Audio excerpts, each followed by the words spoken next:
International ఎయిర్పోర్ట్కి వెళ్ళే route. Vijayawada చాలా అందమైనటువంటి పట్టణం, చూడడానికి చాలా బాగుంటుంది. Kanakadurgamma temple main attraction.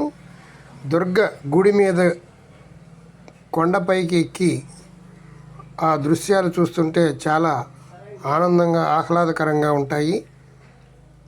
ఇది కృష్ణా నది బ్యారేజీ, ప్రకాశం బ్యారేజీ. ఇది కూడా చాలా అందంగా ఉంటుంది చూడడానికి. ఈ బ్యారేజీ ప్రక్కనే కనకదుర్గమ్మ టెంపుల్ ఉంటుంది. ఈ Kanakadurgamma temple main attraction. Kanakadurgamma టెంపుల్కి పెద్ద స్టోరీ ఉన్నది. ఈమెను దర్శించుకున్నటువంటి వాళ్ళకి సకల సౌభాగ్యాలు కలుగుతాయి. చాలా పవర్ఫుల్ టెంపుల్. అమ్మవారు చాలా శక్తివంతమైనది. దీనిని ఇంద్రకీలాద్రి పర్వతం అని కూడా అంటారు.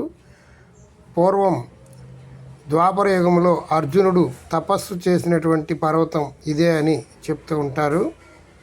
కనకదుర్గమ్మ దర్శనం చాలా శుభప్రదం. జై కనకదుర్గమాతకు. వీడియో నచ్చితే లైక్ చేయండి. Thank you.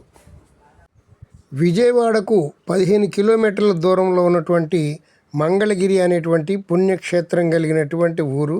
ఇక్కడ అనేక ఆలయాలు ఉన్నాయి. ముఖ్యంగా పానకాల స్వామి ఆలయం చాలా గొప్ప విశేషం. ప్రపంచ ప్రసిద్ధి చెందినటువంటి ఆలయం. ఈ పానకాల స్వామి ఆలయంలో ఎన్ని కడవల పానకం పోసినా ఆ స్వామి తాగుతూ ఉంటారు. ఈ ఉగ్ర నరసింహస్వామి, లక్ష్మీ నరసింహస్వామిగా పేరు పొందినటువంటి ఇది పానకాల స్వామి ఆలయం. ఇది కొండ మీద ఉంటుంది. ఇది చూడడానికి చాలా అందంగా అద్భుతంగా ఉంటుంది.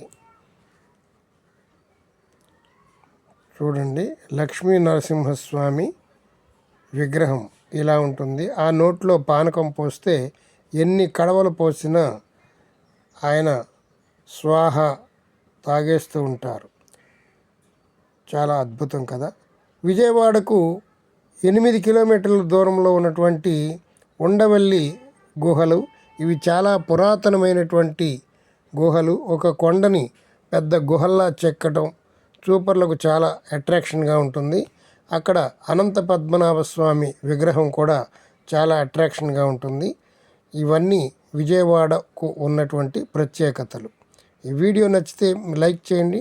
మా ఛానల్